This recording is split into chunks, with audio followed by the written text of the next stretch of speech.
नमस्कार स्वामी भक्तांनो, कसे आहात तुम्ही? स्वामींच्या कृपेने छानच असाल. तर स्वामी आपल्या भक्तांना कसे सुंदर विचार सांगतात ते नक्कीच ऐका. स्वामी सांगतात, बाळांनो, आपण परमेश्वरावर विश्वास ठेवतो हे खूप महत्त्वाचे आहे. पण आपले कार्य आणि कर्म असे असावे की परमेश्वर आपल्या प्रार्थनेवर विश्वास ठेवायला सुरुवात करेल. बाळांनो, कर्म चांगले करत जा. तसेच बाळांनो, हाताच्या रेषा कधीच शोधू नका आणि त्यात तुमचे कधीच भविष्य बघू नका. त्याच हाताने खूप कष्ट करा, कारण नशिबाच्या रेषा बदलण्याची ताकद कर्मात असते. नशिबावर अवलंबून राहण्यापेक्षा तुमच्या कष्टांवर विश्वास ठेवा. जे लोक प्रयत्न सोडत नाहीत, आम्ही त्यांचे नशीब स्वतः बदलू शकतो हे लक्षात ठेवा बाळांनो. स्वामी सांगतात, बाळांनो, जेव्हा आम्हाला वाटते की आमच्या भक्तांनी काहीतरी मोठे करावे, आम्ही सगळ्यात पहिले तुम्हाला अशा परिस्थितीत टाकतो की तुम्हाला असे वाटे सर्व काही आपले संपले आहे. पण तिथूनच आमची खरी लीला सुरू होते. बाळांनो, अहंकार कधीच करू नका, कारण माणसाचा अहंकार सर्वात मोठा त्याचा अडथळा असतो. जेव्हा तुम्ही स्वतःला विसरून इतरांच्या सेवेत आणि परमेश्वराच्या भक्तीत लीन होता, तेव्हाच तुम्हाला खऱ्या सुखाची प्राप्ती होते. बाळांनो, परमेश्वराची कृपा होणे सोपी नसते.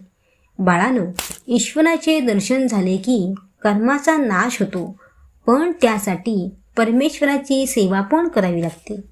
सतत परमेश्वराचे नामस्मरण करावे. बाळांनो, नामस्मरण केले तर नामच पुढचा मार्ग दाखवतो. नामालाच शरण जावे, त्याची प्रार्थना करावी आणि नामाने शक्ती संचय होतो.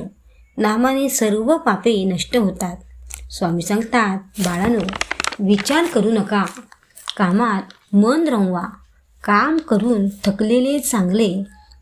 परिस्थितीवर आणण्यापेक्षा परिस्थिती बदलण्यासाठी खूप प्रयत्न करा, पण विचार करून थकू नका. स्वामी सांगतात, बाळांनो, काल आपल्यासोबत काय काय घडले त्याचा विचार करू नका.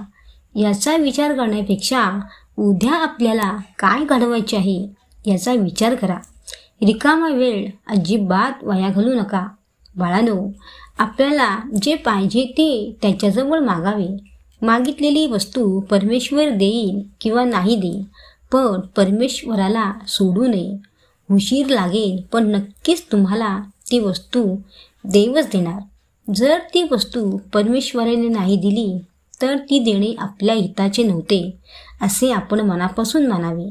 स्वामी सांगतात, बाळांनो, नशिबाच्या भोगांना न कंटाळता परमेश्वराने ज्या स्थितीत आपल्याला ठेवले आहे त्याप्रमाणे समाधान माना, पण केव्हाही परमेश्वराच्या नामाचा विसर करू नका.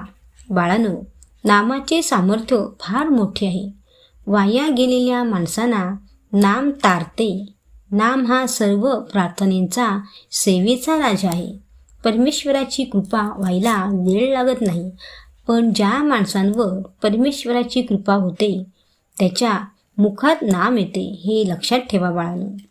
तसेच बाळांनो, कधी कधी आम्ही तुमची खूप परीक्षा घेतो, कारण सुखात श्रद्धा ठेवणे सोपे असते, पण दुःखात श्रद्धा असणे ही खरी परीक्षा असते.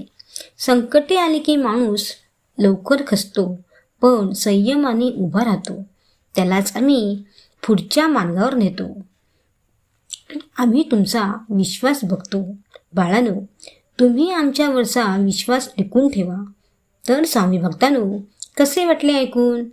श्री स्वामी समर्थ. जय जय स्वामी समर्थ.